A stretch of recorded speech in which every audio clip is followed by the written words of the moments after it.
going that it's still guesswork for me. There's Jill. Hey, we need to Joe, hold up to Jill your frozen card. It is an absolute honor to share with you. Where's And that I coming am from? humbled by the number of people literally Where is that coming around from? the world There it have is. left comments about. There, shut that off. All right. That wasn't intended.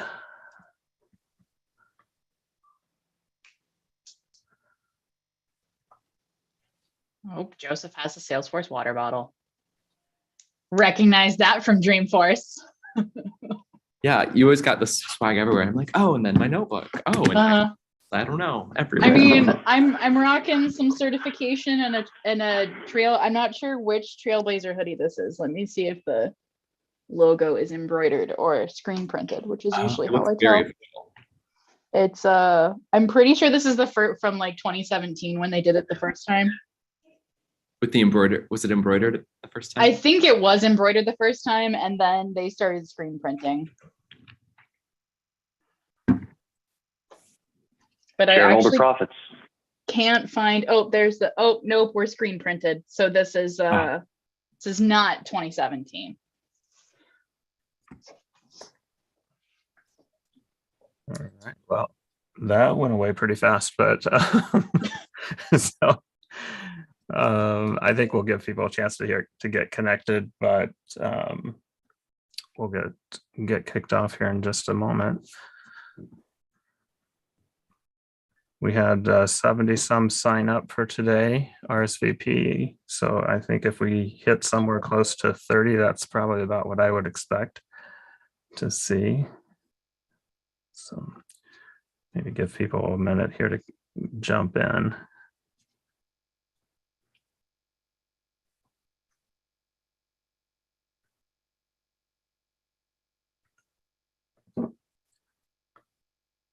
That didn't mean we had to stop talking to each other, though. That part was kind of fun.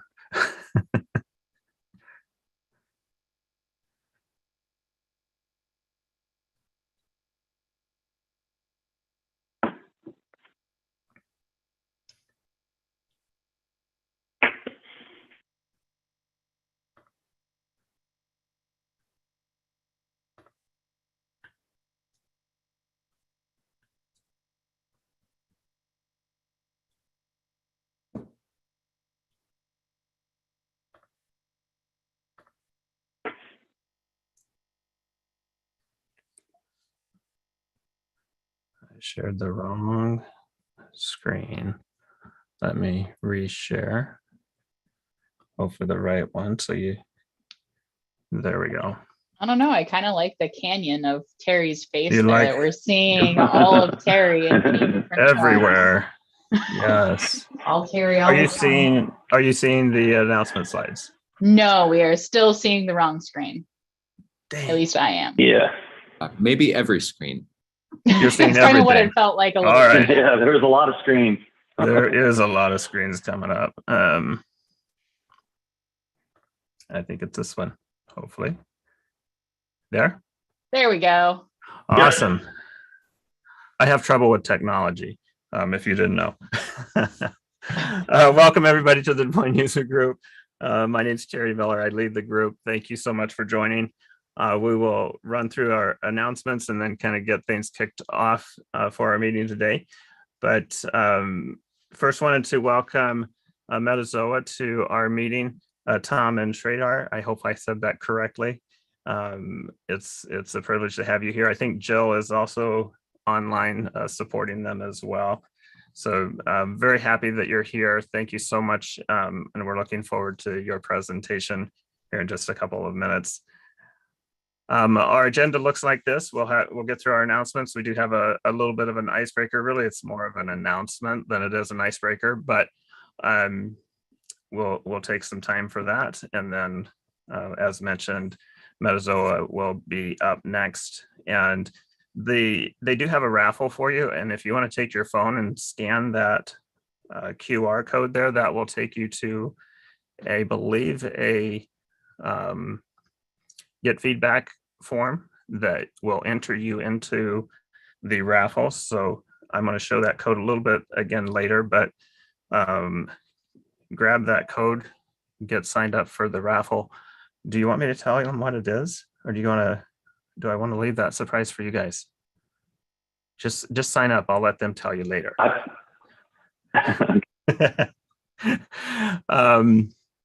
Then I'll be doing the presentation today. Preventing deadly lightning strike is the name that I chose to give this one. Should be kind of an interesting one. It's been kind of fun to try to put it all together. This is the very first time I've done this presentation, so you're getting it raw. My apologies for that, but hopefully you'll learn some fun things out of this one today. We do have the salary survey results. Joseph will end us up with that. Probably it'll be around 12:30, might be a little bit sooner, and then we'll hang out and chat. If you have anything you'd like to talk about, we will do that at the end of our meeting today. I've already introduced myself. I am your user group leader. We have been just leading this as myself for quite a while, and I'm super excited to announce that Clarissa is going to be our new co-lead. For those of you who did not know, Carla has chosen to step down as our co-lead, and we will miss Carla greatly, but super excited that Clarissa is opting to serve with us. That will take a lot of that burden off of me, and it's nice to have the additional support there. So Clarissa, if you want to say anything, I'll let you say hello or whatever you'd like to say there. Yeah, sure. Hi, hello everyone. If you don't know me, my name is Carissa Christensen. I used to be Carissa Crittenden, so if you're like, man, that last name seems weird, that's why. I got married last year and changed my name to just a slightly different name. Anyway, super big flow junkie. I've been a member of the user group for more years than I care to admit. So when the opportunity to lead it came up, I was pretty excited and reached out to Terry pretty quick. So I'm really happy to be here leading with everyone. So you'll hear more of my voice later, but in an official leader capacity instead of just the person who has commentary on the meeting. So yes, a very valuable voice in our community. So I'm really excited to get her on board. She's not quite official yet. We're still waiting on Salesforce to give that final sign off. But hopefully you'll start to see her name on our websites and everything here in just a couple of weeks. Our other user group leaders for our nonprofit, Jackie and Joseph. I know Joseph is on. Is Jackie make it in yet? Joseph, anything you want to announce on the nonprofit user group? Hey, everybody. I just wanted to put out there that the nonprofit user group is starting to meet in person pretty regularly. We had a meeting last month in person at the Iowa Department of Cultural Affairs, and it was amazing. And even if you aren't a member of a nonprofit, we do love when full-time admins from other organizations are able to come and lend their expertise. We saw quite a bit of that at our last meeting, and it was awesome. So wanted to throw out there, our next meeting is an informal coffee shop hangout, and that's going to be on May 5th. Thursday, May 5th at 8 a.m. So we'll get details out there into the community, but if you're interested, save the date. Very good. And then on our developer team, we have Jerome and Sulab. I don't know if any of you are on. I didn't quickly look through the names. I don't see either of you there. But if you're interested on the developer side and what they're doing, check out their Trailblazer page as well for any upcoming meetings that they might be having. For our other local user group meetings, for this group, May 19th is our next meeting date. That'll be a lunch and learn style. So that's just an hour long, as opposed to the longer 2 hours that we have today. We're looking at that meeting specifically at the optimizer tool. I think I mentioned that we're really focusing this quarter on optimizing your Salesforce org. So the presentation today is on that. The lunch and learns then are a deeper dive into some of the conversations that we're just kind of scratching the surface a bit on today. So if you ever wanted to kind of learn something more about that optimizer tool feature functions, that lunch and learn will be a great one to sit in on.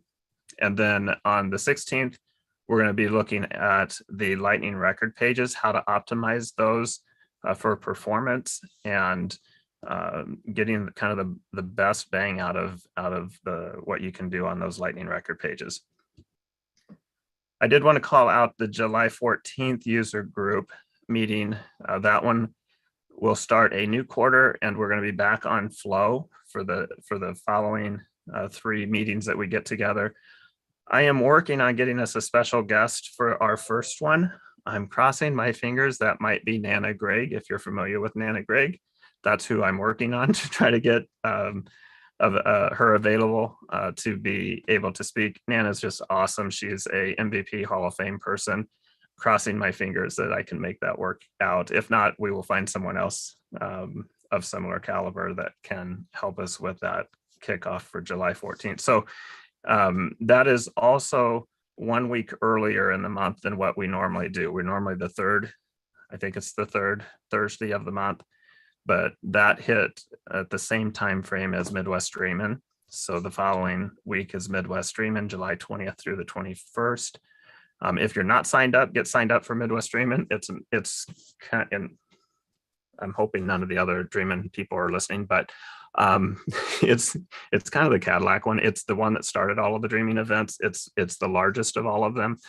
And it's just up the street from us at Minneapolis. So if you don't have tickets, get tickets to that. It's going to be an awesome event. I will be speaking at that event as well, and really would love it if you all show up and at least come to my presentation. That would be kind of fun to see you all there. So looking forward to that event.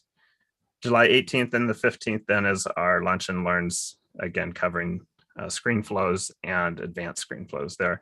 QR code if you want to get signed up for any of those, that'll take you to our registration page. Always opportunities on the Salesforce front. I show this slide every time we get together, but the customer success event calendar, Trailhead event calendar, these are all events that Salesforce sponsors. Take advantage of those opportunities. I will put those links in the chat window at some point, probably during the sponsor presentation. I'll get those out there for you. All of the Dreamin' events, April 29th and our 28th and 29th is a very popular time. We've got the Northeast Dreaming happening. We've got Texas Dreamin' happening. And then we also have, I think here's a slide for Trailblazer DX happening that same weekend. So you've got your choice of 3 different places that you can participate in some form of education. Take advantage of those opportunities. QR code there if you're looking to go to Trailblazer DX. That one will be live. It'll also be in person, I believe, on the Salesforce Plus channel, I think is how they're going to be doing that. The community office hour options here for you. MVP office hours, that's led by Del Ziegler down in Kansas City and some other fantastic MVPs. Any type of question, problem that you run into on Salesforce, if you want some expert help, all you have to do is show up every other Friday at 1 o'clock to their meeting, ask your questions, and they will do their best to help you troubleshoot through that. These things are a lot of fun. When I've jumped in on those, it's just, if you know the answer, you're welcome to answer it. It really is kind of just a community type troubleshooting. And so if that's something that you're into, you don't have to be an MVP to answer the questions. Just jump into those meetings. They really are fun. It's a great chance to get to know other people in the community that you might not be aware of as well. So those are really cool opportunities. Automation hours, you can go to their website. That's also, they've got fantastic content. That's more of a webinar style. So it's not the interactive type meeting that the other office hours are. Flow office hours is brand new. That's one that Andy and myself lead.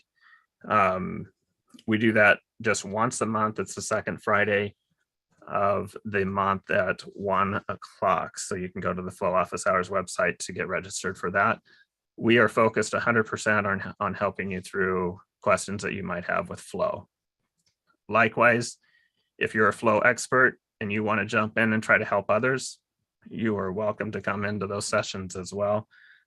We're always happy to have other expertise on the call. So great opportunities there. just a reminder that DMAC does have a testing center for those of you looking to get certifications. That should show up now as an option inside of our, what's that site called that we do for all of our testing when we sign up? Criterion. Criterion, thank you.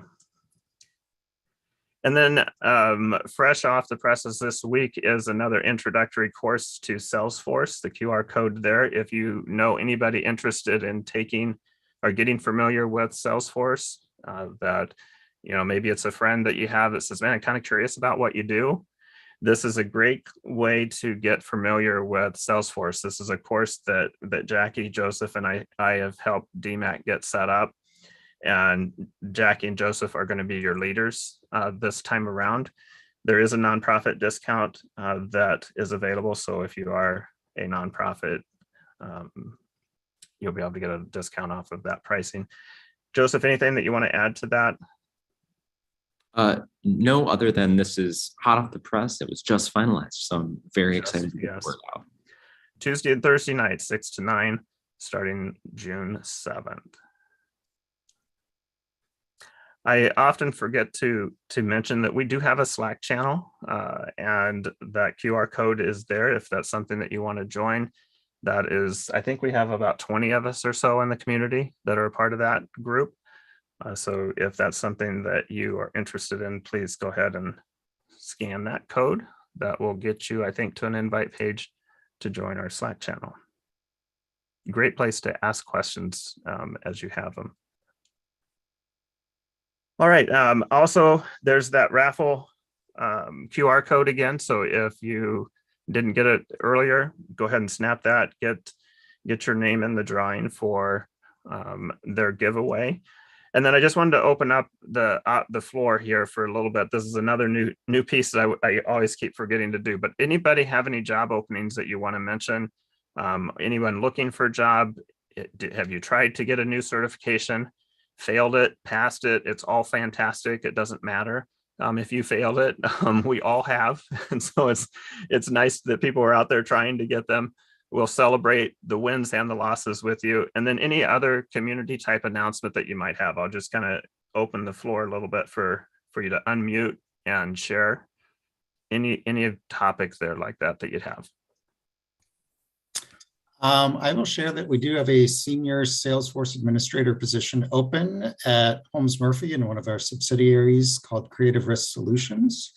They're looking for someone who really loves flow. They have some very in-depth flows.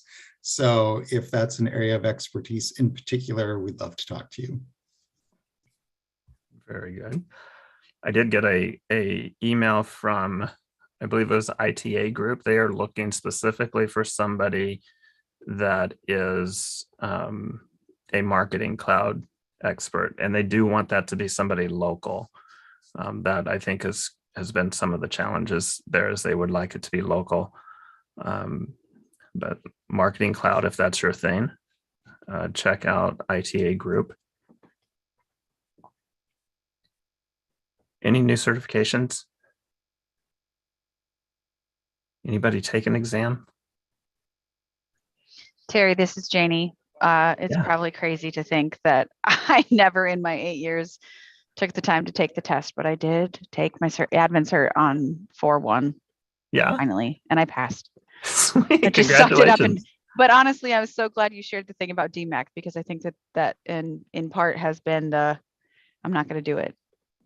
So I finally did it. Yeah. Nice. How was the test center?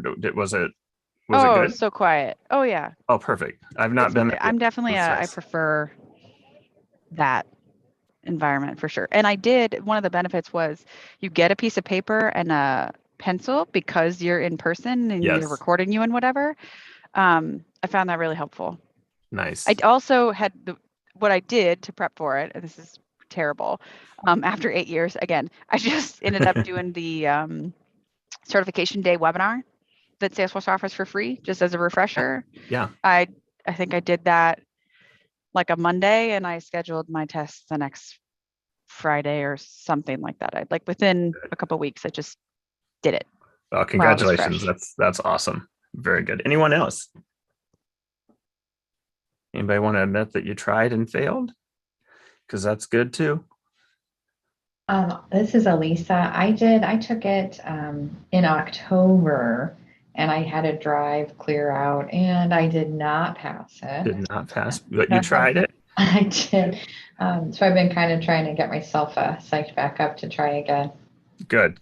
You know, that I think there are a lot of times that people will take the exam just to learn, have the experience to see, okay, what is it really like? Knowing full well they're probably not going to pass it, and but it prepares them for that second time in, and so that's fantastic. There's no shame at all in not passing an exam. So very good. You'll have to report back to us once you take it that next time around. Yeah, thank you. Terry, can I give a little plug for Focus on Force as a great resource to simulate what the testing environment is? It's the closest one I found because it's actually questions that are very similar to what you'll have. You can actually do it in the timed setting. So I like to do some from the bank of questions, and then I will actually also do it in a time setting where I'm simulating the actual exam as much as possible. So if you're a person who chooses to take it just to see what the experience is like, highly recommend Focus on Force because it's a $20 investment instead of a $200 investment. Right. So I'll drop a link to that in the chat too. So thank you. I did. There's some free questions that are on the actual like Salesforce admin prep Trailhead. I can't remember which name it is. I was consistently getting about 80% in there, but I think I was starting to just remember the questions instead. So having some alternatives might be nice. Thank you. Yeah, I've got a set of free questions out on my site too. That Terry said there's exam questions for the admin, advanced, and platform app builder. If you're looking for some free options, they are not intended to be similar to Salesforce, but it's mostly just to test your knowledge. Yeah. Those are out there too. Hey, Terry. Yeah. Terry, this is Donna Radicke. Donna, I recognize that voice. Yeah. Just to remind everybody, those of you who do have your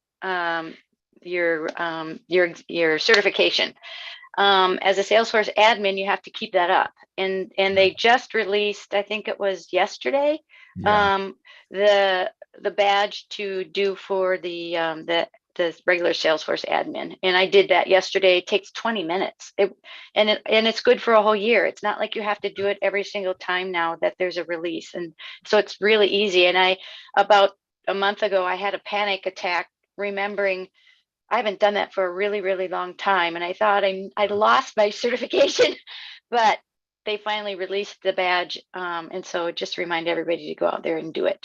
Yeah. Good call out. Thank you for that. I had that in my head to mention and I completely forgot.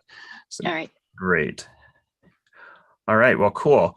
I do not see Carla, Helen on the call. And so for our icebreaker, what I was wanting to do is I've got a package that I'm getting ready to send to her. And I would really love it if you would take a moment, for those of you who know Carla, if you would just send me a direct message in our chat for the meeting. Send me some memory that you have of Carla. I will take and transfer those memories to like a little note card with your name on it. I would love to be able to send her a handful of personalized cards or notes from you all. So if you would take a moment during the meeting today, and if you have a favorite photo or something, feel free to email me. You can jump on our Slack channel, send it to me, however you'd want to do that. I just want to take some time to honor her efforts. She has been doing this user group for a number of years, and I'm sure she's had an impact on several of your lives. And this would be just an easy way to say thank you for her efforts. So I'll be watching for those chats to come through. Think about what you would like to share with her, and that would be fantastic. And I'll make sure she gets those. I have one last Thane, I'm going to launch a poll for you. Hopefully that poll comes up. Our July meeting, I would like to know if you are at a point to where you are willing to start to meet in person. Our lunch and learns will always be virtual, so they will follow the same link that gets you here. But for our July larger group meeting, looking to see if there's interest in meeting in person again. I'm not 100% sure where that will be. Pre-pandemic, we were always at Holmes Murphy or at NCMEC. I don't know yet if they have opened their buildings to the outside or if they will have by the time we get to this. I do know DMAC has a super nice facility, and they have indicated that they would host us if we need to. So we do have some options, and it'd be fun, I think, to be able to do this in person again and see everybody. So it looks like I've got responses from almost all of you, and it's kind of interesting. It looks like from the last time I asked, the poll here has flipped 100%. So 70% of you look like you're ready to get back together in person. We will continue to do a hybrid model. It's still technology. I'm still trying to know how I'm going to pull it off, but the challenge for me to do a hybrid model and lead the meeting at the same time when I'm in person is a lot harder than for me to do a hybrid version here. So we're live streaming this event to YouTube. We'll do the same thing even when we're back in person, but I need somebody that can help drive a camera in order to pull that off in person, in a live setting. So if that's something that you're interested in, please let me know. There's really nothing more that you have to do other than point a camera. And so it's pretty straightforward, pretty easy. But that would be nice to be able to get together and actually greet everybody in person again. So thank you for taking your time to do that poll. We will try to put together that July event then as a live in-person option. All right, so with that, I am going to stop sharing, and we will introduce Metazoa and let Tom and Sridhar take over from here. And I'm going to try to see if I can figure out how to remove my spotlight so that you can see them.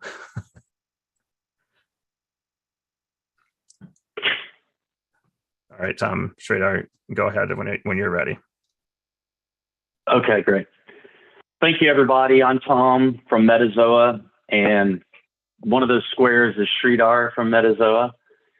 For those of you that might have met Sridhar before, he's been in the Salesforce game a long time. So I'm just going to very quickly share a quick slide with you to kind of give you an overview of what we're going to talk about today, and then I'm going to hand it off to the brains of the operation, which is Sridhar, so that we can take a look. So let me share my screen. All right, hopefully everybody has my PowerPoint up. I know everyone loves PowerPoint, but it's going to be short, I promise. So, okay, so today we're going to talk about our application Spotlight, which is a brand new application that we launched last month. Some of you may know us. We launched an app for Salesforce the day the App Exchange went live in 2006. So we're like the old grandpa on the porch when it comes to being an App Exchange partner. We were at Dreamforce when there was, 1,200 people and Mark Benioff was handing out PBRs in a Hawaiian shirt. That really happened. But anyway, so we've been around a minute, and we've been, working in the ecosystem a long time. And a lot of you know us for our application Snapshot, which is a tool that helps you document your org, helps you clean up your org, your technical debt, helps you do things like impact analysis, and also helps you manage releases, move data, sort of an all-around big toolbox for Salesforce admins. And in doing that, we realized that there was really, it was an awesome tool to go do all the work and an incredible productivity tool for admins or whoever's managing the Salesforce org. But we realized that there was a real gap in the ecosystem, and that was, all these orgs continue to grow and to continue to become more complex, people are really coming to us and saying, we need to comprehensively optimize our org. Your tools are awesome for that, but we really need a tool on the front end that tells us everywhere that needs optimization. And we realized that the existing Salesforce Optimizer, while cool, was a very tiny subset of what our customers were saying were areas that were in need of optimization. So we really kind of took all that time and expertise that we put into the ecosystem and came out with Spotlight. And Spotlight is an org health and security optimizer for Salesforce. And the idea around it is that it has about, I think, 7 times the amount of scans and tests that you get with Salesforce Optimizer. It covers everything Optimizer covers, but much, much, much, much more. And in fact, it's over 150 different reports, scans that are run on your org. And these help you discover things like security risks, compliance issues with GDPR or what have you. It comprehensively scans for your technical debt, unused metadata, forgotten assets, inactive users that are assigned to licenses that they shouldn't be, all those kind of things. And it also looks extensively at things like code quality, for any problems with your Apex code. And also we went out and spent a ton of time crawling around and figuring out what were a lot of the industry best practices in Salesforce. We get that a lot as well. How many fields on my page layout should I have? All these different questions that people had to really kind of have their org set up in a way that Salesforce considers optimal. So in addition to that, it also has a huge best practices section where it really goes out and scans those things.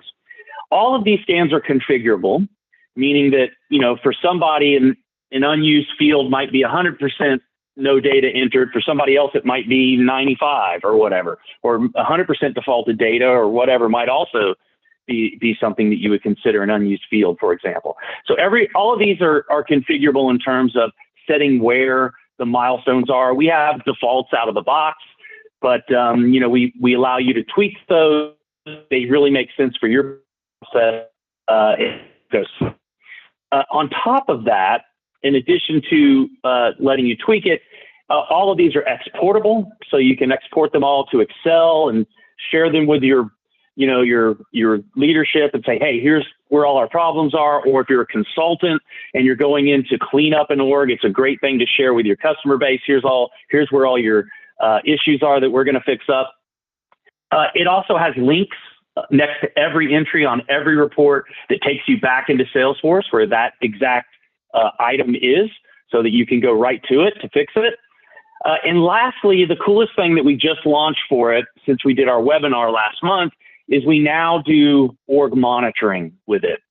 So not only can this thing comprehensively scan your org to show you, where it needs to be optimized, but once you get to that point where your org is optimized, it can now be set up to monitor all 150 plus items and alert you when something, happens to trigger it. So, if you've cleaned up all your email templates that aren't being used, and then suddenly another one hits that criteria of not being used, it can send you an email to the admin team, or drop a post into Chatter, or drop the report for you to review weekly into a content folder or something like that. And it can do that by monitoring your org and keeping it in a constant state of optimization by letting you know as those things are triggered again. And that's really important, right? Because even if you go clean up your org and you say, all right, our org's in great shape now, that time starts ticking again immediately on you falling out of a state of optimization for the org. So here you can see a lot of the categories that we have. We cover security risks, a lot around that, potential security issues with your org, a lot around compliance, making sure that everything's GDPR compliant if that's an issue for you, doing really, I would say, the most extensive analysis of technical debt and unused metadata. We literally analyze every single metadata type supported by the API, each one with a custom algorithm, and come back and tell you what's not being used. So it covers everything: fields, pick list values, groups, queues, roles, email templates, reports, you name it. And inactive user cleanup, that's a really big one, right? You got a bunch of inactive users that still have things connected to them where they're assigned licenses to packages, but they're not, they don't have the rights to use that package, all those kind of things as well. And again, as we mentioned earlier, the best practices. We've done a whole lot of work in collating a lot of the best practices across the entire org, and we can analyze and scan your org for that. So that's what we're going to see today. We're going to hand it off to Sridhar, who I always like to say is the brains of the operation. Just a quick note, if what you like what you see today, we're just going to dabble and show you some of the highlights, right? But you can hit us up at metazoa.com or email us at sales or support@metazoa.com. We'd love to give you a demo, show you how it can work for you. And if you're around next week at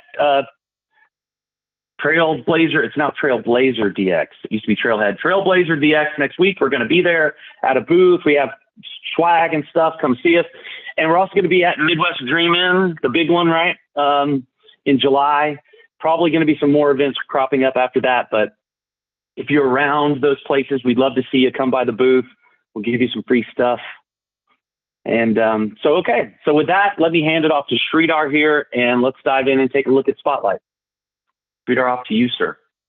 Let me stop my share. Thank you, Tom. And guys, Terry also posted the information for the raffle there on the chat. So in case you guys are interested, jump right in and put your name in your hat or in the. All right. So here is Spotlight. One of the key things that we decided from architecture perspective was that we are going to follow the client architecture. So what that means is this is running on your machine, talking directly to your Salesforce org, kind of like the data loader model, right? And the reason why we wanted to go with this approach is security.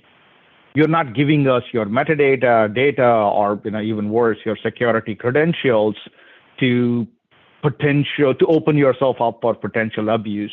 You're running this on your machine, and that client is going to go talk directly to your Salesforce org. So any kind of analysis is done on infrastructure that is completely in your control, right? So zero trust environment. So that said, what this does is, for starters, I'm going to log into my org, any kind of org. So if I want to start it off with my production org, great. If I want to go for a sandbox, that's okay as well. If you haven't enabled custom domains or enabled SSO, whatever be the case, you can log into that org and then go run any of our reports. Tom talked about scheduling and org monitoring and such as well. So you can schedule any and all of our reports and say, once a day, every day, go in, run this report at this particular time, and then send me an Excel report to this particular email address, or I want that as a PDF or a CSV, whatever you prefer. You can send that out as an Excel, as a email, or store it on a particular folder. So if you want to come back to it at a particular point in time, you could do those as well, right? So set them up as you would want, and it can move forward. In this case, I'm going to run it live to show you guys how this works. So Tom talked about 150 of these reports that are available, right? And what we did is we collated them under 8 different categories to help you guys make sense out of that. I'm going to start off with security risk. So security risk, like you would imagine, helps you understand what could be potentially lurking in the org that might jump up and bite you. Things like users with administrative privileges. These are people who have access to setup and configuration, or view all data, modify all data, delegated admin privileges, whatever be the case there. If these guys can do more than what a normal user can do, we will highlight those things for you. And even there, you can now designate, I want only certain number of my users to go in and have those kind of privileges there. So there are ways of customizing what kind of percentage of users are allowed to have it. You can designate which users can have it or not, or and how many of these things I want to get information about. So a whole bunch of different parameters to help me designate what works for my org. All of these properties can be exported out and then brought back in or whatever. So we have set up defaults to help you understand how a normal org works, and then that can be customized for yourself. And on an upcoming feature, we are also going to bring in industry-specific defaults. So if you say, hey, I'm healthcare, you can download industry-specific, healthcare-specific, or financial services-specific, or insurance-specific kind of defaults there. So you could see how other insurance customers or other healthcare customers are looking at their org and what their expected parameters are and such. Right? So let's actually run one of these things. There are a whole bunch of reports. I'm going to run just this one thing, which is users with administrative privileges. And it's as simple as switching over to the next tab to run a preview. What this does is it goes through my org. And of course, I have a small org, so I came back rapidly here. Identify every user who has elevated privileges and tells me what kind of privilege they have. And also, as Tom mentioned, gives me a URL to go directly there to go identify what this user has or what their setup is and such. So it logs me into Salesforce, and just in case you're not logged in, brings up their information, and I can go look at it and then make some changes to it if I need to. Right? As part of all of that stuff, there is also some summary information that is brought up. So if I'm selecting multiple things and I want to execute users with administrative privileges, or I want to see profile permissions that have changed in the recent past or something like that, I can select multiple things now, run the report, run multiple of these reports there, and it goes through a whole bunch of things and gives me some information back. Now, one per report that I asked for, and then collates all of these summary things. So that is extremely useful because when I right-click here and export those settings, I might want to share the entire set of information with everybody, or I might want to extract only this information, which comes up as a different sheet in my Excel document, and send that up to management. A good statement would be like, hey, I've been telling you guys we need to jump into any of these stuff there and start optimizing the org, but here is a time for me to actually do it because look what the tool came in and told me. Profiles have been taken care of, but all of these users are potentially troublesome. I don't need all of these users with administrative privileges there. I need to go correct them, or it could be anything. So gives me that summary information as well. Okay. Whole bunch of different information. So those kind of security risks that I want to jump into are available under the security risks. Now let's start at from the bottom there. Code quality. Tom talked about how we can analyze code there, and everybody understands code coverage. Beautiful. But what are the other things that can jump in and help you identify potential problems? Static code analysis. Those are easy as well. But how about something like this? I want to know Apex classes that are called by external services, or worse, turns around and calls external services. It is easy to set those up and define those as web service, or get some things calling from outside of Salesforce, but trying to figure out what they are and get a report of all of that stuff so you can put those in front of the compliance team, that's hard. We have done all of that stuff in an easy manner. Or even going down and looking through your Apex classes that have not enough test classes there. Maybe there are test classes that are touching too many Apex classes and it's all collated. You really need to write more unit testing in unit classes themselves. We help you figure all of those things out under code quality. Best practices. It could be things like, hey, these objects have too many validation rules, or, records that are owned by inactive users. There's a whole bunch of different ways to help you figure out what things may not be set up the right way, what things could be changed. So as Tom mentioned, we have gone out there, talked to a whole bunch of these guys, our customers and Salesforce users, to figure out what things could be better. And we have created reports on all of them so you can go correct some of these things in your own org. Inactive cleanup. This is inactive users who have gone in there and too connected to other things, active users that report to inactive managers, or auto response rules, emails that are being sent out by inactive users. Could be a whole bunch of different things. This helps you identify all of those connections, so you can go correct those dashboards that will never refresh because running user for them is a inactive user. Whatever be the case there, we have a way of identifying them for you. And because we give you a direct link to that particular metadata, you can go immediately correct them right there. User adoption, this is great. You have a way of identifying which users have not logged in, but we also have ways of identifying which users have not modified any record at all. Because maybe you've assigned a managed package license to somebody there. They come in, maybe take a look at it once every 3 months or so, but they are not really using the system. You might be better off setting up a report subscription or something like that. So helps you go figure out who is really using the system, who is not really using the system, and you can go pick which users you want to go through, which objects you want to focus on, however you want to set that up. We have ways of helping you figure all of those things out, right? That's user adoption. Technical debt. This and forgotten assets are commonly grouped under the technical debt umbrella in Salesforce. These could be anything like custom profiles that have not been assigned to anybody there, or dashboards that have not been refreshed, pick list or fields that don't have proper usage there, however you want to set that up. And finally, compliance audit.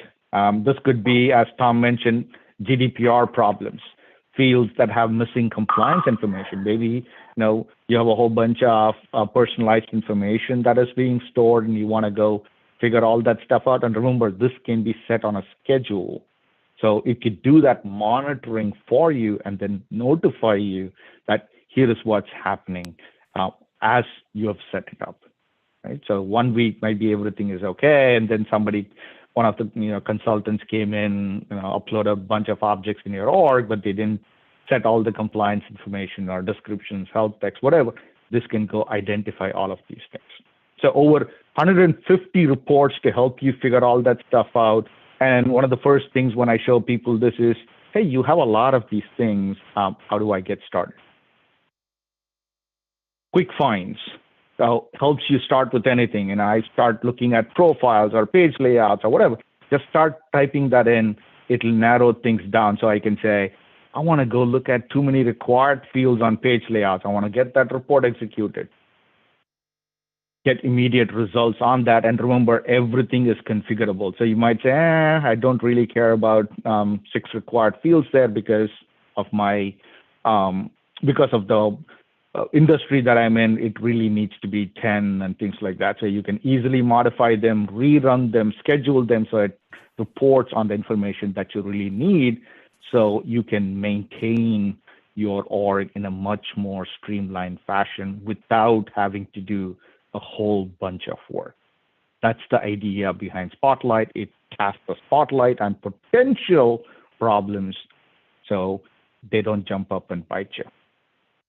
Right? With that, we can open it up for questions. I'm going to stop sharing, and Tom, you can pick that back up. Yeah, I actually got one question while you were presenting there, Sri. And that question is, they wanted to know about consultant type pricing. So yes, we do have special pricing for consultants. It's actually one of our most popular users out of the gate for the tool.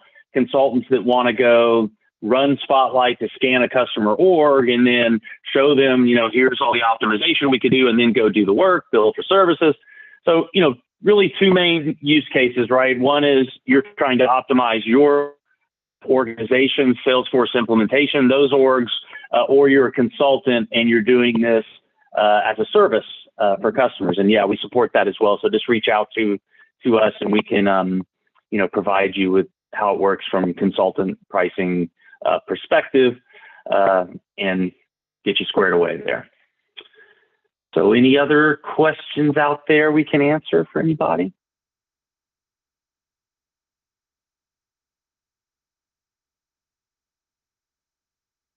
All right. Well, with that, Terry, we'll hand it back to you. I think we did Jill maybe can let us know she did the raffle while we were presenting there? Yeah, so I think if everybody's done, I can show it now, Terry, or do you want me to do it at the end? Sorry, I was muted. Go ahead at anytime you're ready. I'm going to share my screen so you can all see I'm doing the wheel. Is that okay? Very good. Okay. So here we go. So the first is a $50 gift certificate for Amazon.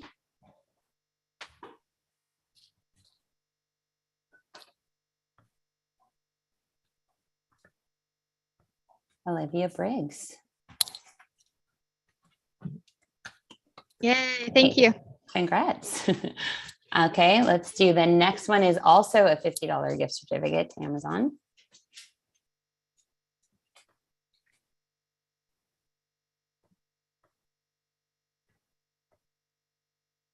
All right, congratulations, Melissa.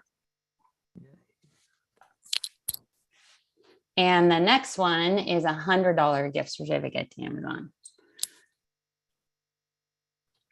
Too late to put my name in there too?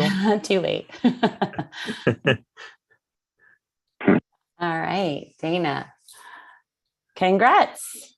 I will reach out to all the winners. Very cool. Thank you so much. Thank you. Oops. That is awesome. Thanks, everybody. Really appreciate it. Yeah, fantastic presentation. I had the privilege to see this a month or two ago when you first announced it, and then was so impressed with what that was able to provide that I was glad that we were able to get you in front of the group here to show the same thing. So take advantage, reach out to Tom and Trailblazer with any questions you have. If you want to see a demo, that's a great company. They've been around forever. I did want to say one last thing, Terry, that you can go download it from the App Exchange and run all 150 reports on any org that you want. The limitation is it only shows you the first 5 results. But if you want to go see those optimization reports with your org, with your metadata, with your data, and see what you would be getting, you could check out every single one of them. It's also great, if you're looking to optimize your orgs to see that, then if you're interested, you can reach out to us and license it and we'll unlock it so that you get all the results. But also if you're a consultant, we have a lot of consultants that take the free version of it. They'll take it out to a customer, run the scan, show the customer, hey, here's the kind of things that we're going to fix for you. And then if the customer's interested, they can unlock it, run the full thing, and go to town. So just wanted to note that if you want to go kick the tires with your own orgs, you can go do that right now on the App Exchange. Just search for Spotlight. Thanks touching everybody. on that. Thank you, Terry. Thanks for touching on that, Tom. I was actually going to ask that question if you hadn't already left. Yeah. Yep, that's it. You can go take it for a whirl right now. So just go download it. The only thing is, remember, depending on the size of your org, the first thing that it's got to do is do a capture of the metadata so it can analyze all this stuff. So just be patient if your org's big. The results are going to be awesome, but if it's a really big org, it could take a little while to get that result. You'll get a progress bar and whatnot. Small orgs, it's fast, but we have some Fortune 500 customers that have tens of thousands of user orgs, and it could take a little time. So set it to run when you go to lunch, and then come back and check it out. Thank you. Awesome. Thanks, Tom and Sridhar. We really appreciate that. And now I think we're ready for the great Terry Miller to tell us about optimizing orgs. The great, yes. All right. I don't know that I've ever been announced that way before, but I'll take it. All right, I'm going to go ahead and share my screen. Hopefully I shared the right one this time, and you're seeing a PowerPoint presentation. Calling this presentation, I mentioned, I think This is if you guys are getting this fresh off the presses. I always, I don't know if it's a good thing or a bad thing that you guys get to be my guinea pigs for presentations that I put together for others. I think this will be kind of a fun one. Preventing a deadly lightning strike. I've got just some kind of fun facts here about lightning that I thought might be kind of cool to start us off with. The USA has 25 million lightning strikes per year. How many of you knew that? I had no idea that there were that many of them. You don't have to be directly hit by lightning to be hit by lightning. You can just be near it. Brain injuries are the most common, are more common than burns. Never would have guessed that either, but all right. That's probably why I'm not a doctor. It can cause lifelong nerve damage. So it's not just the initial strike that is going to be problematic for you. You're at a greater risk of being struck by lightning while fishing than while golfing. So Patrick, if you're still on here, I know you are an avid golfer. You're safer than if out on the golf course than if you were on a boat fishing. Playing lightning, that's what I just heard. Playing lightning, you'll be fine. All good. The energy from a lightning briefly heats the air around it to 50,000 degrees. That's hotter than the sun. Didn't realize that either. So fun little facts about lightning. How to avoid it. Get off of elevated areas like mountains, hills, or peaks. We're in Iowa, so we're kind of fortunate there. Never lay on the ground. That's I guess the ground will conduct that electricity toward you. So never shelter under an isolated tree. Never under a cliff or rocky overhang. Again, not a problem here in Iowa for most of us. Get away from bodies of water. And stay away from anything that conducts electricity, like barbed wire fences, power lines, or windmills. We do have windmills, so stay away from those things. And hopefully you'll be safe from lightning. So I am your weatherman for today. That's my new title for this presentation. And we're going to kind of walk you through some things that will hopefully help you take a look at your org and just ensure that it's running well. You've seen the Metazoa app. I would recommend that, but here's some free tips that we're going to have as we go through the presentation here today. So we're going to talk about some preparation things and then some prevention and then ways that you can track your progress too from within your org. So let's just kind of jump straight in. I won't go through all of those items because we'll hit them as we go, but mitigating some browser and device issues. So one of the first things that you can take a look at if you are wanting to make sure that you're getting the best experience while using Salesforce is just to make sure that you've got a good computer. Make sure that it has at least 8 gigabytes of RAM. That is the recommended minimum. But they're also telling us that we need to remove any unnecessary browser extensions and plugins. So if you're kind of like me, I've got quite a few browser extensions and I often will find myself going in and disabling them. And sometimes I forget, man, didn't even realize I had that one out there anymore. Maybe I tried it out, didn't like it, and forgot to uninstall it. Go into your browser settings, take a look at normally it's under like tools and something called extensions. I don't know what it looks like on a Windows machine. I think it's still kind of that same terminology. But take a look at all of the extensions that you have installed on your browser. You can do that even as we go through some of this. You can try some of these things out. Get rid of the ones that you no longer need. If it's not adding value, clear it out. The other thing that I see frequently when I go out and visit with many of you, it's fascinating to me the number of people who have tabs that like you have so many tabs open, you can't even tell what the label is on the tabs. This one's kind of interesting to me because there is a way to tell how much memory each one of those tabs take. And if you go into your browser, this is a Chrome browser that I have up here, but if you go into tools and there's this thing called Task Manager, it's on the Windows side, I think it's just tools and then Task Manager. But somewhere in there, you're going to find a task manager window that will open up, and it will tell you the tabs that you have open. So it gives you kind of some insight into what your browser is using for memory. And so you'll see tabs that are listed and what the footprint is for the memory that tab is requiring. So if you want to speed up your computer some, your browser, take a look at that. You might find that you've got different tabs open that are eating up a lot of your processing power, especially if you're on a computer that's a little bit slower, maybe not quite up to the same newer technology. That can be just an easy way to get a little bit of a performance boost. You can see here, this tab right here, that's the Restream tab that I've got open that is processing our video up to YouTube. So it's taking up a lot of memory and resources. So you might just surprise yourself with some little closing down some of those tabs might make a difference for you.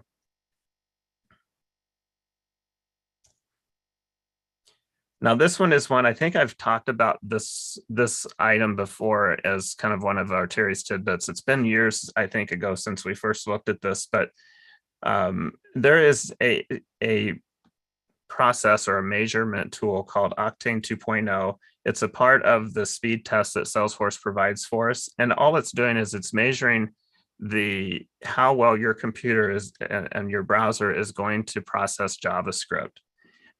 The higher the number, the better the results. And you get to that simply by typing, going into your Salesforce org and just type speed test JSP at the end of your URL. That would look something like this. So I'm in our Des Moines user group meeting, and I just simply type in speed test at the end of the URL, hit enter, and then can run that speed test. That'll take just a little bit to run through it, and it will give you your score in just a couple of seconds. Again, this is running on a Chrome browser. And we'll let that run. I'm gonna assume you're going into your Salesforce org and also running this, because I'm kind of curious the results that you might get to. So if you throw it in the chat window or unmute and tell me what you're seeing for results, I'd be really curious what you're running into as well. Let's see if this will finish up here, and hopefully in just a moment. While that's doing that, I'm going to find the chat window and get that open so I don't miss your messages. Oh yes, I got that once before and I ended up having to tell it to continue. That's probably not a good sign when that message comes up. All right, so there's the results that I got on my Chrome browser. I did run it prior to the meeting on a couple other browsers because I was really curious as to see the differences between browsers. This is the Safari browser results that I had earlier today. And it was fascinating that the hardware cores are different. Now, this is a different speed test than what you would get if you were running a internet speed test. This is specifically looking at your connection to your Salesforce server and the results that you're getting back from your server. So you can see the download speed pretty close to the same on these two. I, for fun, grabbed another browser called Brave, which it's similar to Chrome. It kind of runs on a Chrome engine, but it's designed more for privacy, and they take out a lot of tracking capabilities. And so it was interesting to see its performance comparisons as well. And every time I've ran this, I've gotten uniquely different results.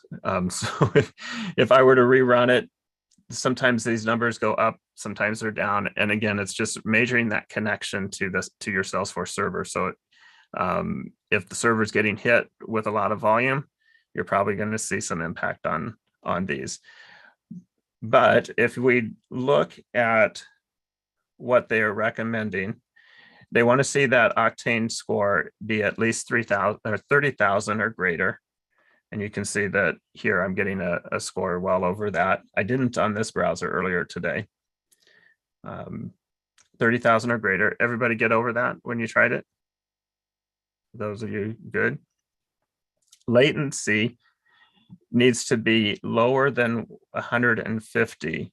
And latency is simply the time that it might take between sending and getting a response.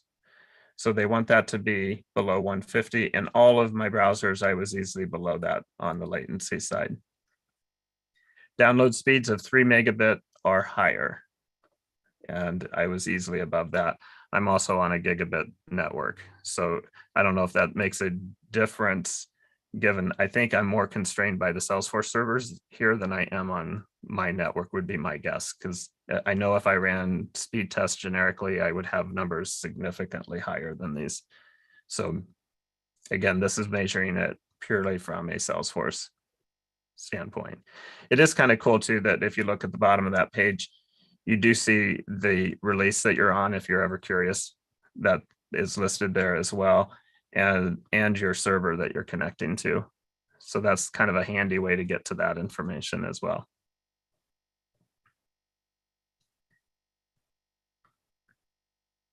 All right. So if your Octane score is really low, what do you? Yeah, really what did you get? Just 14,716. Do you feel like Salesforce runs kind of slow for you? Yeah. Yeah. But I don't know what to compare it to. So I mean that's where. Yeah. What my understanding from looking through some of this is this number has a lot to do with your computer power and what it's capable of processing for you. You might try looking at your browsers to see if you have a lot of extensions, try to disable those, see if you can have an impact by doing that. If your computer's really old, maybe you'd want to consider, if it's possible, I know that's difficult sometimes when you don't own the computers, is it time for an upgrade on your computer? That would be really about your only options there, Heather. And then possible RAM if I don't have. Yes. Yeah, RAM would certainly be an option as well. You're pretty close to where the limit is. You might find that if you ran the test again, maybe try doing a restart, not right now, because then we'll lose you. Do it after the meet, restart your computer and rerun the test. I'd be curious if that helps at all. Just getting a fresh reboot. And Terry, question. I've got some users who say that Salesforce runs slower on Edge. I don't know, has everybody else felt that same thing? I know Salesforce. I didn't think you were supposed to use Edge. Yeah. Yeah, I always tell them support Edge, just not Lightning, or what is the old Internet Explorer 11? Right. Yeah, that one you can't. Yeah. Okay. Yeah. And it is interesting, the different results from the different browsers. I never could get them, even running one test right after the other. My results were always all over the place. So that was kind of an interesting little tidbit of info.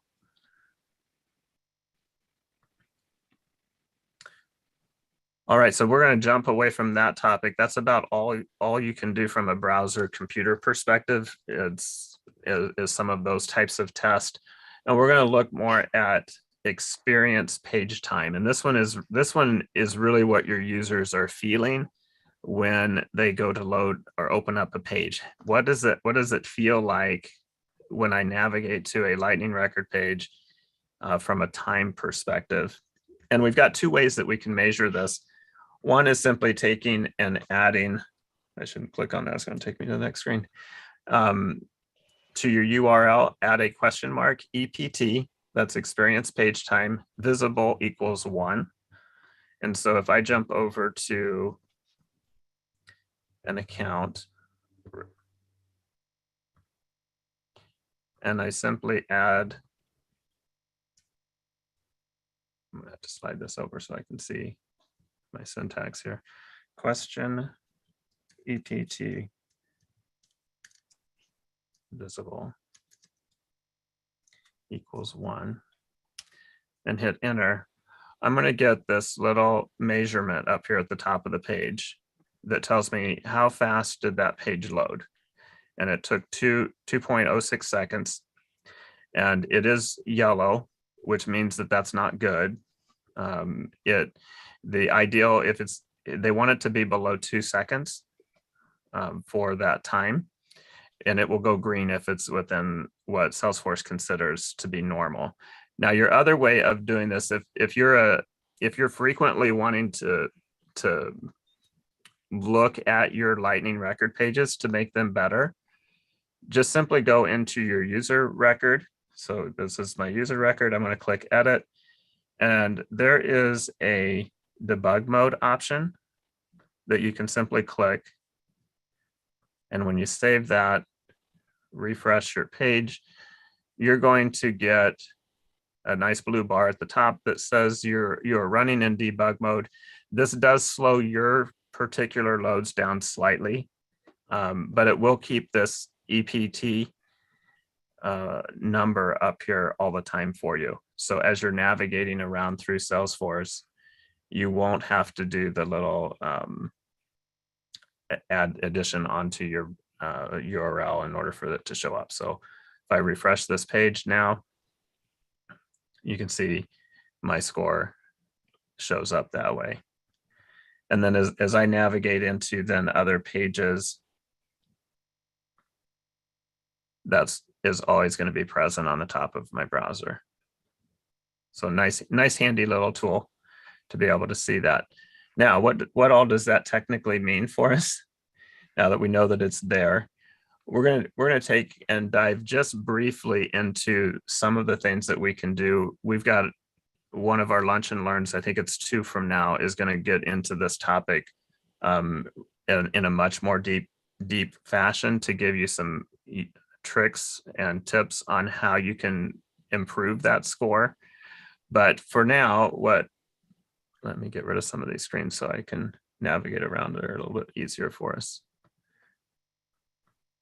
For now, let's take a look back at that account screen. And we're going to go into the Lightning Record Page Editor. We're going to edit that page.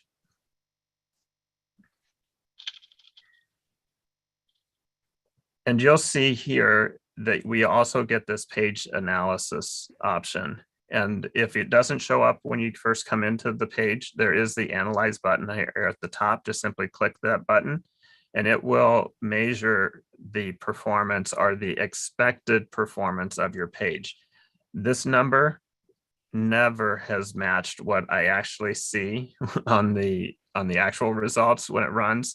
So this is just a prediction, maybe Einstein behind the scenes trying to predict it. It's never been the same, but it is a pretty good indication as to if I have a problem. So the goal is to be down into the green section.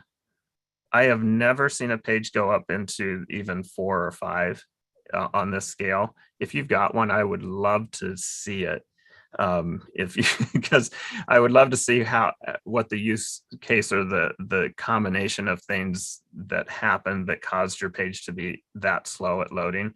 I have had pages load really, really slow, but it's been a fluke. I've had some take 12 seconds to load, but as soon as I hit refresh, it's back down to within normal. So it's kind of an interesting little prediction thing there. If you scroll down on this section, it will also tell you what is taking up the majority of the time for your load on that page. So in this case, it's the record detail section is taking up the majority of time loading here. Now, if I look at my record detail, I created in this org 300 just generic text fields. I didn't manually do that. I did it through code. So 300 text fields on this particular page layout. You can see it's extremely long. Now, hopefully you don't have 300 300, I think 330 some fields total on this particular sample. That's eating up a lot of time for this particular page to load. So if you are one of those users who have hundreds of fields, your limit is, I think 500 is what Salesforce limits it to. But believe it or not, I've got clients who hit that limit, and I scratch my head sometimes as to how did we get here.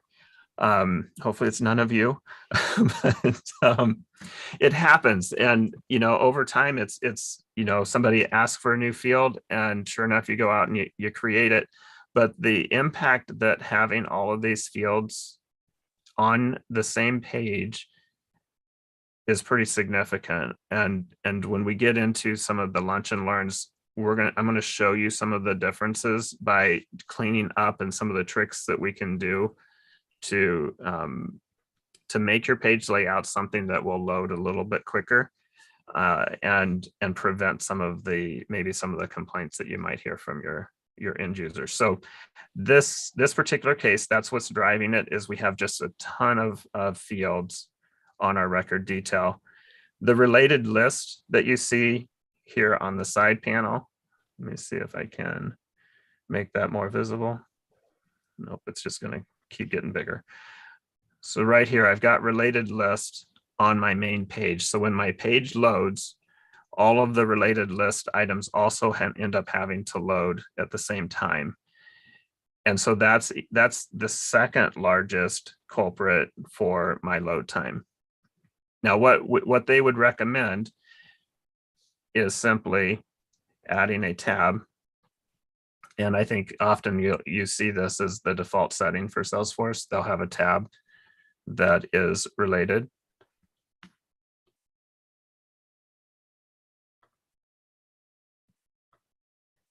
And they will move that related list. My screen's too small here. This might be difficult to do.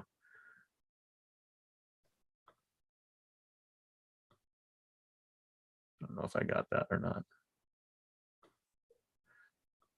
Sorry, I should practice this on a smaller screen. They would simply recommend you put your related list behind a tab. And then by doing that, look what that did now to my score. And instantly, this didn't make a difference, but you can see from the graph, it made a significant impact there on what was causing or driving up the load time. So again, we'll go into more details on different tricks and things that we can do with our Lightning pages to help mitigate some of the load times. But if I save this now, and we'll go back and we'll see what our load time now looks like. And sometimes I am incredibly disappointed that it's still really high. But remember, my biggest driver was all the 300 fields sitting down here on the page.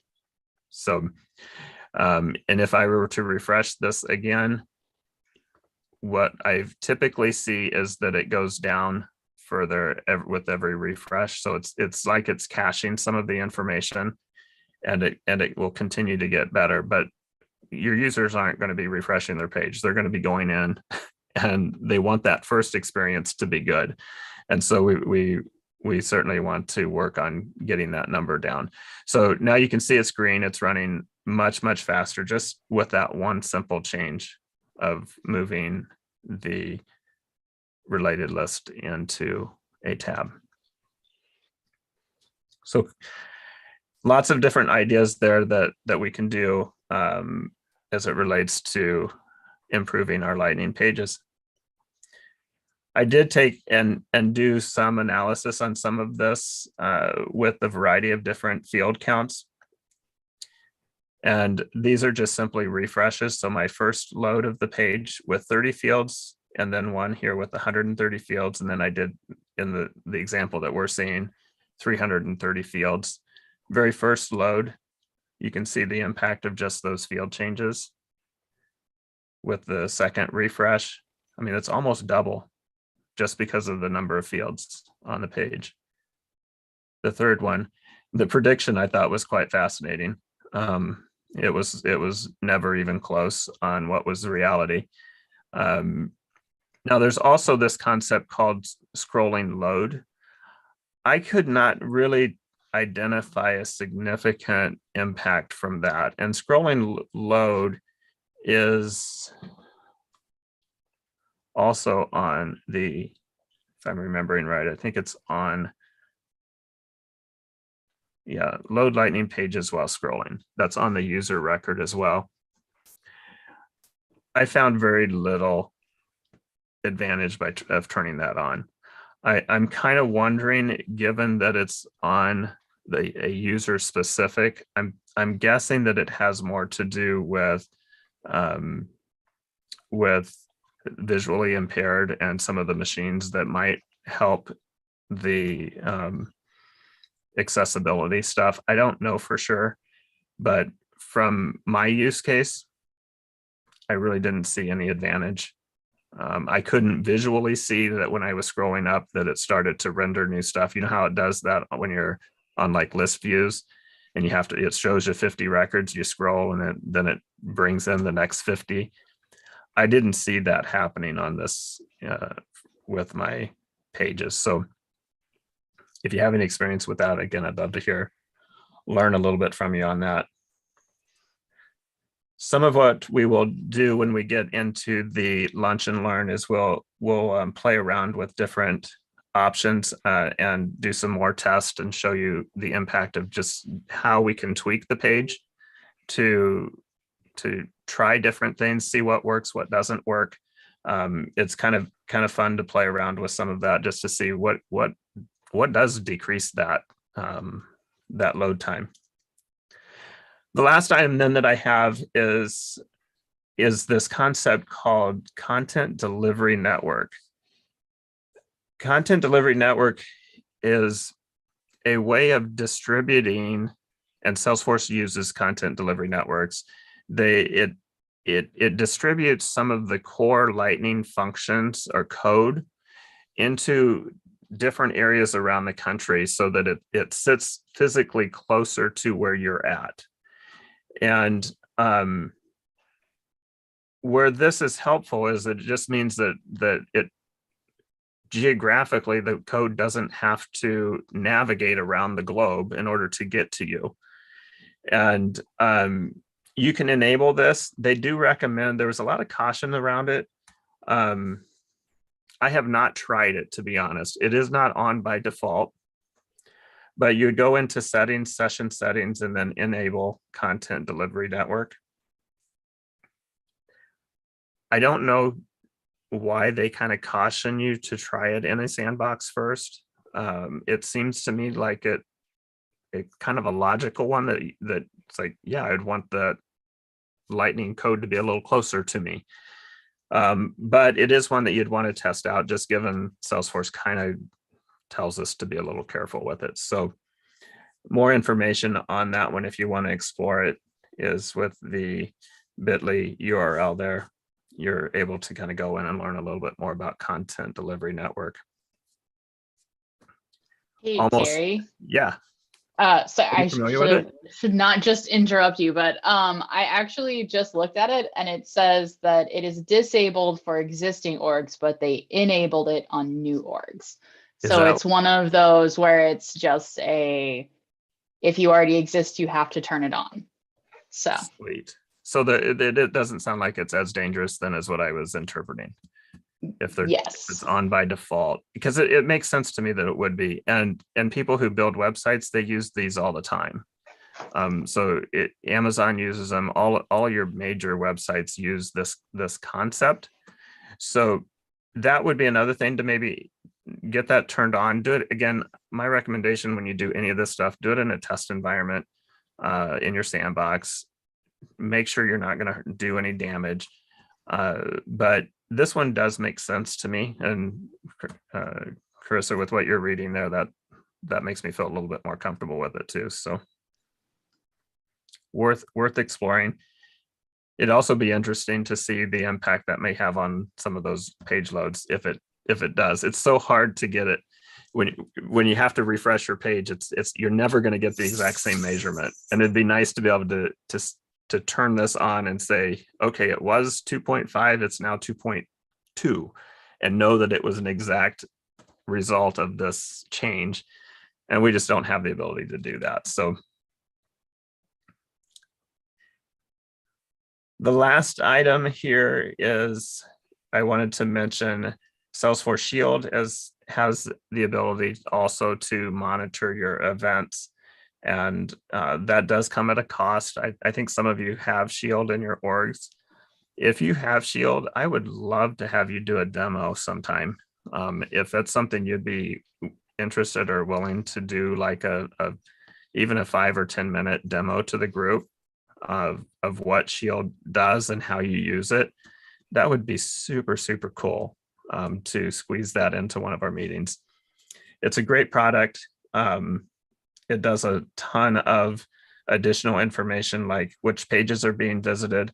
It's kind of like some of that data that you're seeing off of the Metazoa product in some ways there. Which pages are visited, browser that they're using, how much time did they spend on a page, what was the load time for those pages. The ability to track all of that kind of information is a part of Shield and can be used certainly as well to kind of help make sure that you're running your system as optimized as possible. And with that, thank you. That is what I had for you today. Hopefully you got something there that it was useful that might help you with gaining some performance within your org. Do sign up for those lunch and learns. I think we'll take it just a step deeper and have some fun doing that as well. And with that, Joseph, turn it over to you for the long-awaited salary survey. Ready for the salary survey. Right. Let me get all set up here, everyone. And I will share my screen.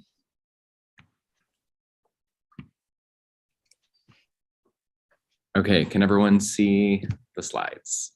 Okay, well, I want to start off by saying thank you so much, everyone, for participating in this year's salary survey. The last time we did it was in 2019, and we had a crazy couple of years, and it was so great to see such a great turnout with so many people that were participating. Well, let's go ahead and get into it. So as I said, 2019 was the last time we did the salary survey. We consider this an informal survey. This is something that we as user group leaders are doing. We're pulling the group. We're not working with consultants. We're pulling this information ourselves and compiling it for you.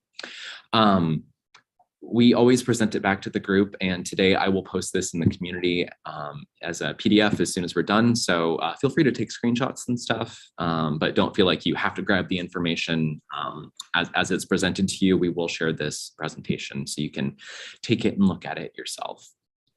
I would also add that because of our sample size, and since we are a small group in a small community, we really do our best to make sure that the information remains anonymous. That may be reflected in some of the ways I've chosen to make charts and graphs to present the information back to you. If there is a piece of information that you feel is missing, or something that you think would be presented better in a different way, please do reach out to us and we can have that conversation and see if there are other ways to present the data. We want to make sure that this is something that is valuable to all of you and to all of our community. As I said, this is from 2022. So we collected responses from January to March of this year. And it's not just limited to Des Moines. We do open it up to anyone who is an Iowa resident. So the initial results, we had 42 responses, which is pretty good. The last time we did this, we had 29 people participate.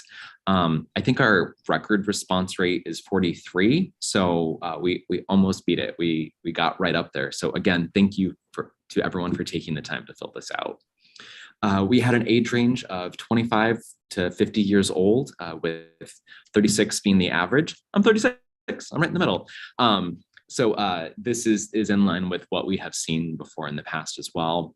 And we had a few more responses from those that identify as male than female, but relatively close. And again, this is in line with what we've seen in the past. We've seen our response rate to be roughly equal between the two. Per usual, we had a lot of admins respond. We do typically focus primarily on admins, even though we would like to reflect as much information as possible from the entire ecosystem, knowing that many of us begin our journeys as admin, but then move on to other roles, leadership roles, senior roles, consultants, etc. So even though most of the information is geared toward admins, we'll share information from a variety of roles here as well. Okay, so in terms of industry, 66% of the responses were from financial services or insurance, which does seem to make sense with the group being based here in Des Moines. But it was really wonderful to see that we have a lot of different industries represented, even if some of those responses are just from a handful of people.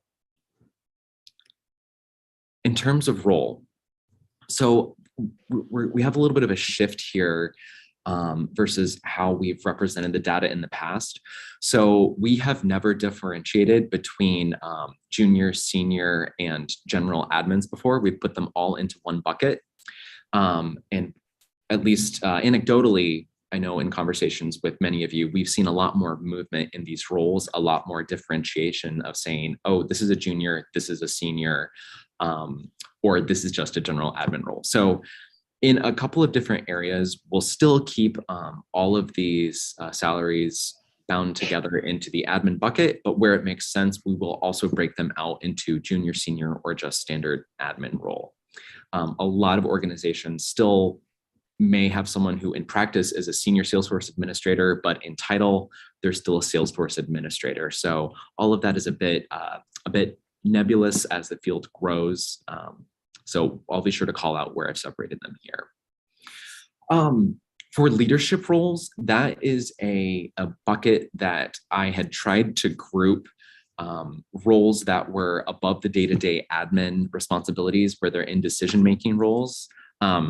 You might say, all of these roles are decision-making roles, which yes, that argument can be made.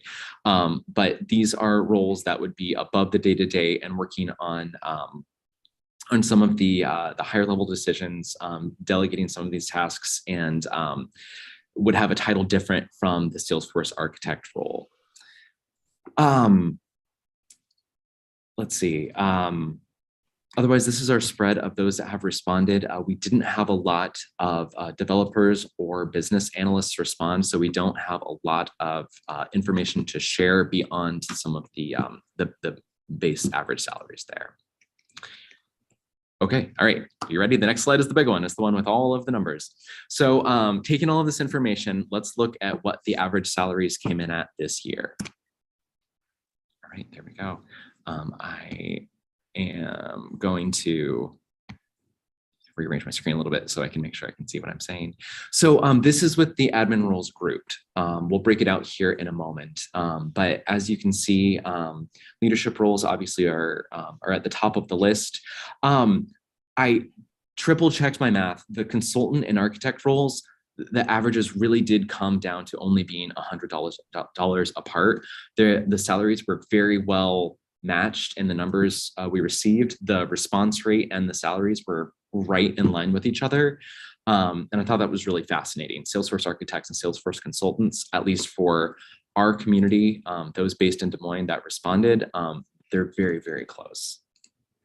For the admin roles, this number is up from the last time we did the survey. We'll look at some history here in a moment, but wanted to focus in on that being the overall admin role. And now I will, on the next slide, will be just like this, but with it broken out into junior and senior.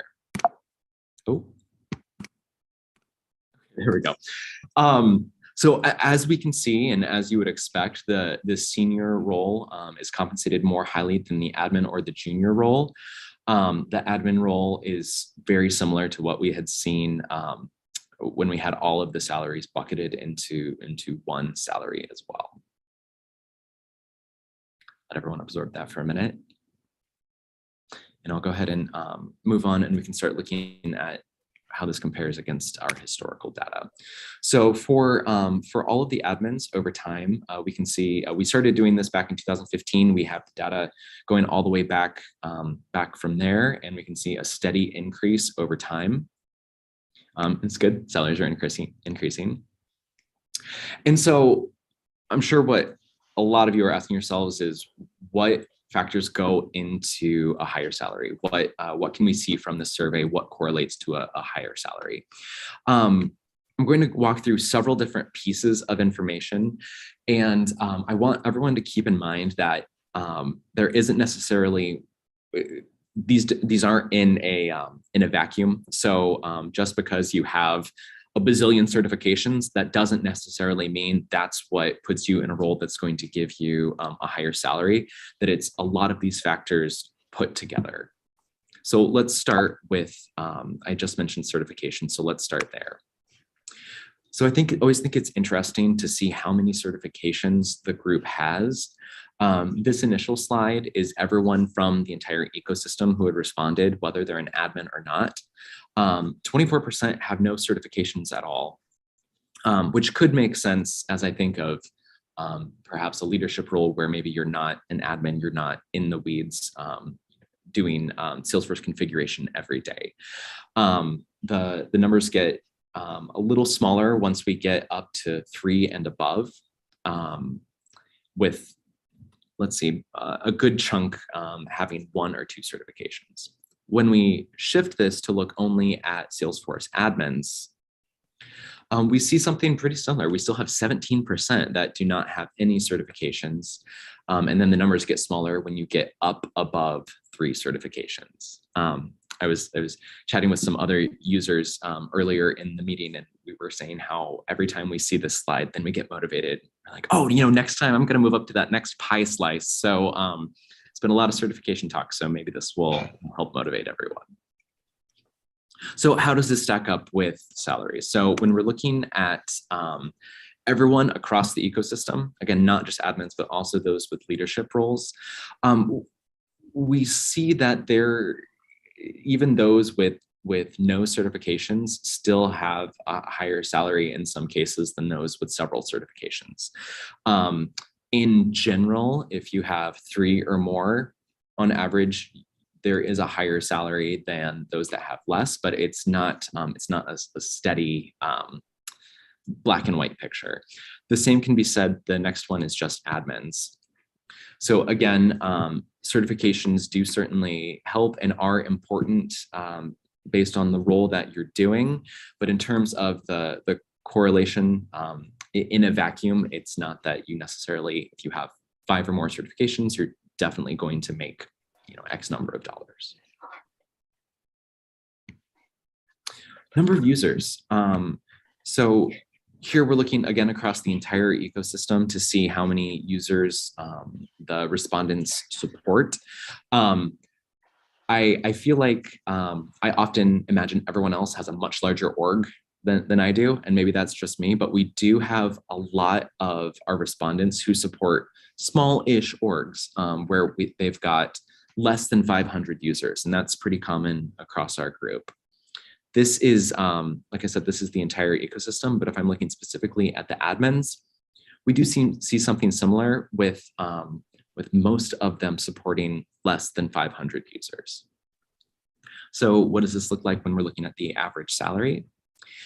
Here I'm looking specifically at Salesforce admins, and again, you see that that graph start to go up and then drop off a bit. So some context to think about. The number of users that an org is supporting may also impact the number of admins they have. So for instance, if there's an org with a lot of users, they could have 3 admins that are supporting the org at different levels, and perhaps they didn't all take this survey. So this slide I think is interesting, but again, it's not the slide that I think is going to make or break as you're trying to determine your worth. Again, it's all of these factors. Okay, let's talk about age and gender. So this has been something that we've really been focusing in on the last couple of surveys, and this year we have those that identified as female making more than those that identify as male. if both in across all roles and looking specifically at the admin roles. If you'll recall, we had a few more males respond than females, but it was relatively close in terms of number of respondents. If we look over the years, starting in 2015, we had quite a gap, and then it was getting closer as we got into 2018-19. I do remember the first presentation where it had actually flipped, and we all noted that as a significant turning point. And now we can see that in 2022, those that are female are making a good portion more based on our respondents. If we look just at the admin roles, we see something similar. In 2018 and 19, those were going back and forth a bit. And then we waited a couple of years, and in 2022, the numbers are higher again for those who are female.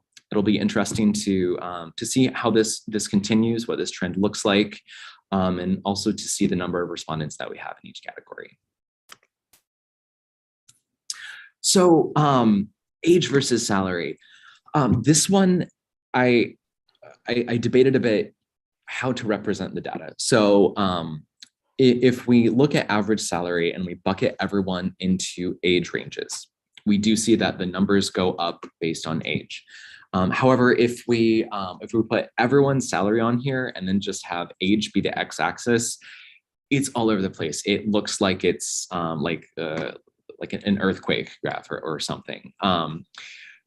One of the points I want to get across is that there are wide ranges in each of these buckets. Looking at the median salaries in these categories, it is similar, but there's a wide range. I don't think that age is going to be the largest determining factor here. And I think on the next slide I have something similar. Yeah, something similar with admins, where it's parallel to the previous slide. In my opinion, what I think is more important than age is going to be experience, which likely would correlate with the age graph as well. So when we look at experience, this is a very strong correlation. I would argue that this is maybe the strongest correlation based on the data that we've received, that the salary does go up the more experience you have. This is across all roles. And then if we look at admin roles as well, same pattern, that the amount of experience correlates really strongly to the average salary that the admin is receiving. We collect a lot of data, and so here are the last few things that I thought would be interesting as you're going through and making your what am I worth profile. So this was incredible because the last time we did this survey, we had 90% of respondents say that they work in a traditional corporate office setting, and that's completely flipped. Now only 10% of respondents said that is their typical setting. Obviously, the pandemic was a big chunk of this. 24% said that their work situation had changed, possibly temporarily. Excuse me, but we do have a lot now that are seemingly permanent in this hybrid model. It'll be really interesting to see what this looks like next year when we do the salary as well, the survey as well.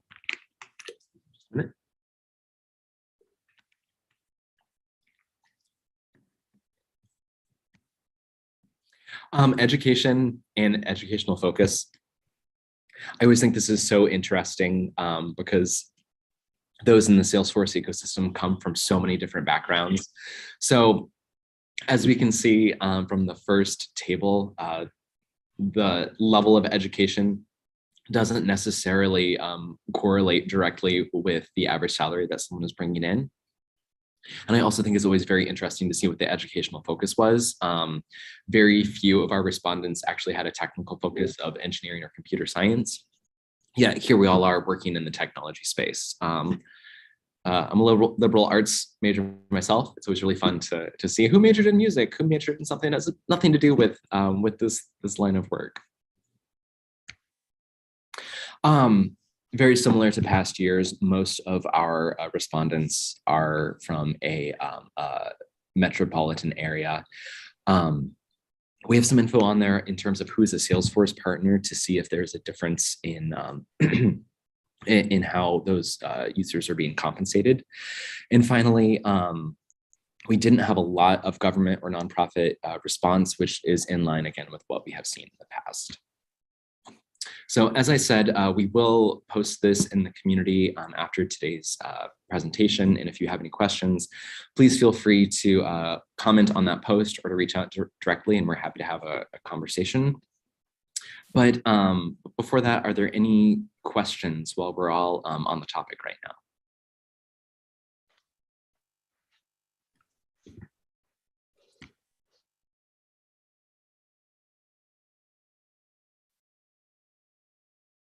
Feel free to chat your question if you want, or unmute. And we do have a suggestion about specifying next year if you work for a DSM-based, a Des Moines-based firm, which I think is a great suggestion. That's another thing to put out there. If you have any suggestions for next year of other data points that you would like to see us capture, please reach out and let us know.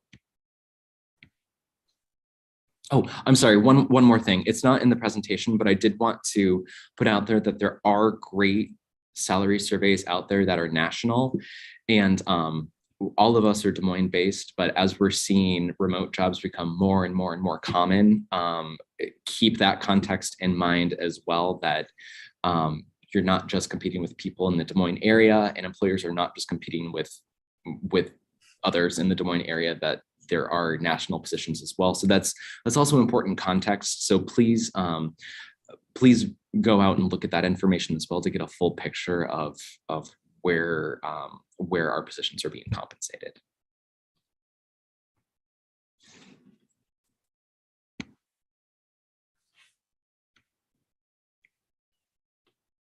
all right. Okay, so I'm done now. No, good. I just got a Twitter message from Nana Gregg. She is all good for July. Again, if you don't know Nana is a MVP Hall of Famer. She is a flow expert. She was also on the Legends of No Code, which if you haven't seen that, I did tweet about that I think earlier this week. Legends of No Code is it's like a reality TV show that Salesforce put on, where they took 3 teams of people and they built a nonprofit application. It's really fun. It's only 4 episodes. It's a fairly quick watch, but it's on Salesforce Plus. So if you go out and find that, she's one of them that was on that. She's not on the team that won. But it was a lot of fun, and Nana's just incredibly sharp. She's been doing this stuff for a long time, and super excited. And she actually might even be on site for us, so that could be interesting if we can make that all happen for July. So with that, nice job, Joseph. We will allow you to take off if you want. You're welcome to stay and chat. This is kind of an open discussion time. I will stop the live stream so that if you have any specific questions, trouble that you're having within your